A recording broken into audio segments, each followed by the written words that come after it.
ഞാനാണോ വലുത് അതോ നീയാണോ വലുത് എന്നതാണ് പലപ്പോഴും നമ്മുടെ ചോദ്യം അല്ലേ. ആ ചോദ്യങ്ങളാണ് പല പ്രശ്നങ്ങൾക്കും കാരണം. ഉദാഹരണത്തിന് ഒരു ഷവർമ വാങ്ങാൻ വേണ്ടിയിട്ട് വന്ന ആൾ മുളകിൻ്റെ നീളം പോരാന്ന് പറഞ്ഞിട്ട് കച്ചറയായി അറസ്റ്റായി. മുളകിൻ്റെ നീളമല്ല പ്രശ്നം, ഞാനാണ് വലുത് നീയാണോ വലുത് എന്നുള്ള പ്രശ്നം. 2 രൂപ കൊടുക്കാൻ ബാക്കിയുള്ളതിൻ്റെ പേരിൽ കച്ചറയായിട്ട് കൊലപാതകം ഉണ്ടായി, ബസ് കണ്ടക്ടർ കൊലപാതകയായി. കാരണം ഇതല്ല, ഞാനാ വലുത് നീയാ വലുത് എന്നുള്ളതാണ്.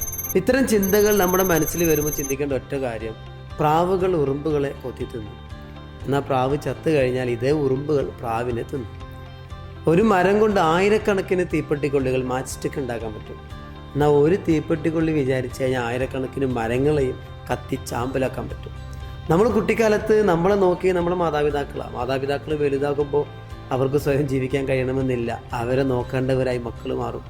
ഇപ്പോൾ തൽക്കാലം നമ്മൾ വലുതാണെങ്കിലും അധിക സമയം നമ്മൾ ചെറുതാണെന്നുള്ള ബോധത്തോടെ ജീവിച്ചാൽ ഇത്തരം ഒരുപാട് പ്രശ്നങ്ങൾ നമുക്ക് ഓർക്കാൻ പറ്റും.